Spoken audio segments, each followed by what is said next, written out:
Humerus जो है वो अपर आर्म का पार्ट है। कौन सा? यानी कि आर्म जो है, जो अपर लिम्ब होता है, इसके 3 पार्ट्स होते हैं। कितने पार्ट होते हैं? एक आर्म, फोर आर्म और हैंड। आर्म, फोर आर्म और हैंड। तो ये जो बोन है वो आर्म की बोन है। बोन जिसकी है? ये बोन ऑफ द आर्म है। कौन सी है? बोन ऑफ द आर्म, जिसको हम ह्यूमरस कहते हैं। क्या कहते हैं? ह्यूमरस में 2 एंड होते हैं, अपर एंड, लोअर एंड और एक शैफ्ट। क्या होता है? Upper end, lower end and shaft. ठीक है। अपर एंड में एक हेड होता है। क्या होता है? हेड होता है। हेड जो है वो medially, backward and upward directed होता है। क्या होता है हमने? Head is directed medially, backward and upward. क्या बताया हमने? Head is directed medially, upward and backward. और हेड जो है ये ग्लिनोइड कैविटी में फिट होता है। Glenoid cavity of the scapula. कहाँ फिट होता है? Glenoid cavity of the scapula में फिट होता है, और वहां पर उससे मिल करके जो ज्वाइंट बनती है उसे कहते हैं ग्लिनो ह्यूमरल ज्वाइंट। तो बताया हमने, ग्लिनो ह्यूमरल ज्वाइंट बनती है, जिसे शोल्डर ज्वाइंट कहते हैं। ठीक है। ग्लिनो ह्यूमरल ज्वाइंट का फॉर्मेशन होता है, ये हेड फॉर्मेशन। ठीक है। फिर हेड बाकी अपर एंड से, यानी बचे हुआ एंड, अपर एंड अभी बचा है वो पोर्शन, तो हेड का पोर्शन बाकी अपर एंड से जो सेपरेट होता है, ये एक पोर्शन होता है, नेक कहते हैं इसको। इस नेक को कहते हैं, कौन सा नेक? ये हमें यहाँ लिखा है एनाटॉमिकल नेक। क्या कहते हैं इसको? एनाटॉमिकल नेक। ठीक है। यानी कि हेड अपर एंड के बाकी पार्ट से जो सेपरेट होता है उसे हम कहते हैं एनाटॉमिकल नेक। क्या कहते हैं? एनाटॉमिकल, लिखा हुआ एनाटॉमिकल नेक। ठीक है। ये एनाटॉमिकल, क्योंकि हेड का जो पोर्शन है ये अपर एंड के रिस्ट पोर्शन से सेपरेट हुआ है। इससे पार्ट को क्या कहते हैं? एनाटॉमिकल नेक। एनाटॉमिकल। ठीक है। उसके बाद फिर हम अपर एंड में और 2 पार्ट हम देखते हैं। एक वो जो है राउंडेड जो है रिज होती है, राउंडेड जो है रिज होती है, बोनी रिज होती है, जिसको हम कहते हैं, 2 होती है, एक मीडियली प्रेजेंट होती है और एक लेटरली प्रेजेंट होती है। एक लेटरली प्रेजेंट होती है और एक मीडियली प्रेजेंट होती है। जो लेटरली प्रेजेंट होती है वो बड़ी होती है, उसका नाम होता है ग्रेटर ट्यूबरक्ल। क्या नाम होता है? ग्रेटर ट्यूबरक्ल। और जो मीडियली प्रेजेंट होती है वो स्मॉल होती है, उसका नाम होता है लेसर ट्यूबरक्ल। क्या नाम होता है? लेसर। क्लियर बात नहीं? ग्रेटर जो ट्यूबरक्ल होती है उस पर बहुत सारे मसल्स का अटैचमेंट होता है। 3 मसल्स का अटैचमेंट होता है, इस पर याद कर लीजिए। सुप्रास्पाइनेटस, इंफ्रास्पाइनेटस और टीरिस माइनर। 2 नाम तो आपने कल सुने थे, स्कैपुला में बताया था हमने।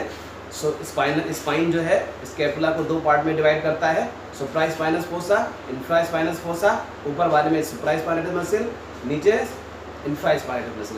वहाँ जुड़ी होती है, और उसका दूसरा वहाँ पर उसकी ओरिजिन होती है, यहाँ पे ये ख़त्म होती है, इंसर्शन होता है। क्योंकि मसल्स के 2 सिरे होते हैं, एक से ओरिजिन होगी, एक जगह ख़त्म होगी, एक इंसर्शन होगा। तो वहाँ ओरिजिन हो रही थी स्कैपुला पे, यहाँ पे वो तीनों मसल्स यहाँ पे इंसर्ट करती हैं, यहाँ पे अटैच होती, ख़त्म होती हैं। ठीक है।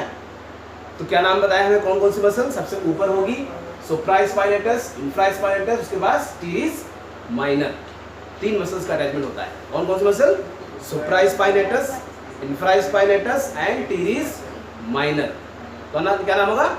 Supraspinatus, infraspinatus and teres minor. ये 3 मसल्स का अटैचमेंट जो है वो इस ग्रेटर ट्यूबरक्ल पर होता है। ठीक है। लेजर ट्यूबरक्ल जो होता है, इस पर जो है, इस पर एक मसल बची, कौन सी?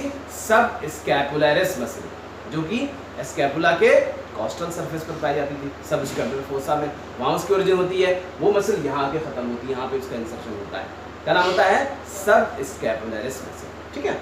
अब इन दोनों ट्यूबरक्ल के बीच में एक ग्रूव प्रेजेंट होती है, जिसे कहते हैं इंटर ट्यूबरकुलर सल्कस या ग्रूव कहते हैं। क्या कहते हैं? इंटर ट्यूबरकुलर सल्कस या ग्रूव कहते हैं। इसमें बाइसेप्स का हेड जो होता है, लॉन्ग हेड इसके अंदर से पास होता है। क्या पास होता है? बाइसेप्स का लॉन्ग हेड जो ऊपर से आता है वो इसके अंदर से पास होता है। ठीक है। इसके अलावा इस सल्कस के दोनों साइड में जो दिख रहे हैं, ये लिप्स हैं इनके। क्या कहलाते हैं?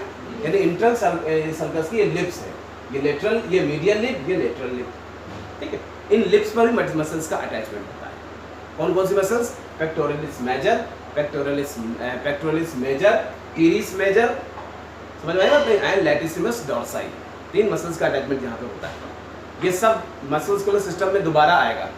अभी हम बोन बता रहे हैं, लेकिन ये मस्कुलर सिस्टम में बताया जाएगा, फिर बताया जाएगा मसल का नाम, कौन सी मसल कहाँ से ओरिजिन होती है, कहाँ खत्म होती है। तो ये कौन इन लिफ्ट पर कौन कौन सी मसल का अटैचमेंट होता है? कौन कौन सी मसल का अटैचमेंट होता है? Pectoralis major, teres major and latissimus dorsi. 3 muscles का अटैचमेंट इस पर ये लिप्स पर होता है। किस पर? कौन से लिप? इंटरट्यूबर सर्कस के लिप्स, लेटरल मीडियल लिप पर इन 3 मसल्स का अटैचमेंट होता है। ठीक है, क्लियर बात नहीं? उसके बाद ये तो हो गया अपर। अब अपर एंड जो है, अपर एंड जो है जब शैफ्ट से जिस पार्ट से अलग होता है उसे हम कहते हैं सर्जिकल नेक। क्या कहते हैं उसको? सर्जिकल नेक कहते हैं। क्लियर बात नहीं? 2 नेक हैं यहाँ पे। हेड जो है अपर एंड के बाकी पार्ट से जो अलग होता है उसे कहते हैं हम एनाटॉमिकल नेक, और पूरा अपर एंड शैफ्ट जिस पार्ट से अलग होता है उसे हम कहते हैं सर्जिकल नेक। क्लियर बात? उसके बाद फिर शैफ्ट शुरू होता है। शैफ्ट जो है वो लॉन्ग होता है, जिसके जो है लेटरल साइड में एक रफ सरफेस होता है जिसको हम डेल्टॉइड ट्यूबरोसिटी कहते हैं। क्या कहते हैं? Deltoid tuberosity. यहाँ पर डेल्टॉइड मसल्स का अटैचमेंट होता है। कौन सी मसल का? डेल्टॉइड मसल का अटैचमेंट होता है। लेटरली ये प्रेजेंट होता है। लेटरली एक रफ सरफेस, रफ एरिया होता है जिसको हम डेल्टॉइड ट्यूबरोसिटी कहते हैं। यहाँ पर डेल्टॉइड मसल्स का अटैचमेंट होता है। क्लियर बात नहीं? पोस्टीरियर सरफेस पर इसी के पैरेलल एक जो है ऑब्लिक ग्रूव होती है जिसे हम रेडियल ग्रूव कहते हैं। क्या कहते हैं इसको? इसका नाम होता है रेडियल ग्रूव। इसका नाम क्या है? हाँ, इसका नाम है रेडियल ग्रूव। ये जो लॉन्ग एक बनी हुई है इसे कहते हैं रेडियल ग्रूव। ग्रूव माने क्या होता है? मतलब एक नाली जैसी स्ट्रक्चर, रेडियल ग्रूव कहते हैं। इसमें रेडियल नर्व और ब्रेकियल आर्टरी पास होती है। इसके अंदर से कौन सी चीज पास होती है? इसके अंदर से रेडियल नर्व एंड और कौन सी चीज? एंड ब्रेकियल आर्टरी इसके अंदर से पास होती है। क्लियर बात नहीं? ये हो गया शैफ्ट के बारे में। अब आते हैं लोअर एंड के बारे में। तो लोअर एंड के अंदर दोनों साइड में सुप्राकंडाइलर रिज होती है। क्या होती है? दोनों एंड में सुप्राकंडाइलर रिज होती है, किनारे होते हैं, इनको कहते हैं सुप्राकंडाइलर रिज। 2 होंगे, एक मीडियल साइड में मीडियल सुप्राकंडाइलर रिज और लेटरल साइड में लेटरल सुप्राकंडाइलर रिज। क्लियर बात नहीं? 2 रिज होंगे, एक लेटरल, एक मीडियल सुप्राकंडाइलर रिज और दूसरा लेटरल सुप्राकंडाइलर रिज। 2 रिज होते हैं। यही रिज नीचे जाकर के एक जो है सबकुटेनियस एरिया जो है में बदल जाते हैं, जिसको कहते हैं कंडाइल। क्या कहते हैं? एपिकंडाइल कहते हैं इनको। जैसे lateral medial epicondyle and lateral. इन कंडाइल्स को हम फील कर सकते हैं। आप फील करिए, देखिए इधर नुकीला निकला हुआ है, इधर वाला ज़्यादा फील होता है। देखिए आप, ये नुकीला फील हो रहा नहीं हो रहा है? नुकीला सरफेस फील हो रहा है, नुकीली हड्डी, देखिए यहाँ पर नुकीली हड्डी फील हो रही है। ये क्या है? ये एपिकंडाइल है। कौन सा? Medial epicondyle. इस तरह इधर भी होगा, इधर वाला देखिए, इधर वाला फील होता है, कम फील होता है, ये मीडियल लेटरल एपिकंडाइल है। तो ये दोनों क्या है? लेटरल और मीडियल एपिकंडाइल्स। ठीक है, क्या होते हैं? ये सबकुटेनियल फील होते हैं। ठीक है, तो एपिकंडाइल हो गए। फिर उसके बाद जो है लोअर एंड पर एक पुली लाइक स्ट्रक्चर होता है जिसे ट्रोक्लिया कहते हैं। क्या कहते हैं? पुली लाइक स्ट्रक्चर होता है जिसे ट्रोक्लिया कहते हैं। और लेटरली जो है एक जो है राउंडेड स्ट्रक्चर बनता है जिसको कैपिटुलम कहते हैं। क्या कहते हैं? कैपिटुलम। कैपिटुलम जो है वो रेडियल हेड से जुड़ता है। किससे जुड़ता है? रेडियल हेड से जुड़ता है। और ये जो होता है, ये क्या पुली लाइक स्ट्रक्चर होता है, ये अल्ना के जो है ऑलिक्रनान जो फोसा होता है उससे, ऑलिक्रनान जो है वो एक ट्यूबरोसिटी टाइप में होती है, उससे जुड़ता है। ठीक है, यानी अल्ना से जुड़ता है। कहने मतलब ये अल्ना में किस पार्ट होता है वो आप आपको बताएंगे। तो ट्रोक्लिया किससे जुड़ता है? अल्ना से जुड़ता है। और कैपिटुलम किससे जुड़ता है? रेडियस से जुड़ता है। कैपिटुलम किससे? रेडियस के हेड से जुड़ता है। ये राउंडेड स्ट्रक्चर है, कैपिटुलम कहते हैं इसको। ये रेडियल हेड से जुड़ता है। ये किससे जुड़ता है? ये अल्ना से जुड़ता है। अल्ना के अपर एंड से जुड़ता है। ठीक है, तो इस तरह से ये एल्बो जॉइंट बनाते हैं यहाँ पे। ठीक है, इसके साथ साथ इस पर 3 फोसा होते हैं, 3 कैविटीज होती है। क्या होती है? 3 कैविटीज होती है। कौन कौन सी? एक ये कैविटी, एक है कैपिटुलम के सामने रेडियल फोसा, इसके ट्रोक्लिया के सामने ये कोरोनॉइड फोसा, और पीछे के साइड में ये जो है ये गड्ढा, ये ऑलिक्रनान फोसा।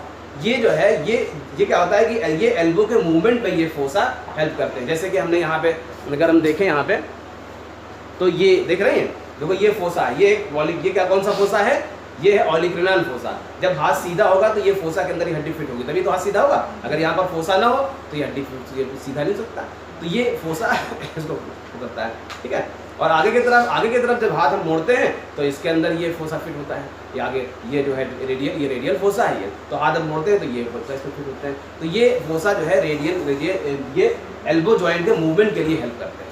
क्या करते हैं? बात नहीं, तो ये जो है ये तो इस तरह ये एल्बो जॉइंट के मूवमेंट के लिए हेल्प करते हैं। 3 फोसा होते हैं, कौन कौन से? एक radial fossa, coronoid fossa and posteriorly olecranon fossa. इसमें ऑलिक्रेनाइन प्रोसेस ऑफ द जो है ऑलिक्रेनान प्रोसेस क्या होता है? ये है ऑलिक्रेनान प्रोसेस। देखो ट्रोक्लिया कैसे इसमें चल रही है, बिल्कुल खुली जैसे चल रही है, नहीं चल रही है। ट्रोक्लिया के ऊपर ये चल रहा है, अपर एल्ना का ये पार्ट है ना, ये ऑलिक्रेनान प्रोसेस है। ये किसमें फिट होता है? जब हाथ सीधा होता है तो इस ऑलिक्रेनान फोसा में फिट होता है। जब हाथ सीधा करते हैं हम यूँ तो ये किसमें फिट होता है? जब हाथ हम सीधा करते हैं तो ये ऑलिक्रेनान प्रोसेस जो है ऑलिक्रेनान फोसा में फिट होता है। ठीक है, ऑलिक्रेनान फोसा कहाँ होता है? पीछे साइड में होता है।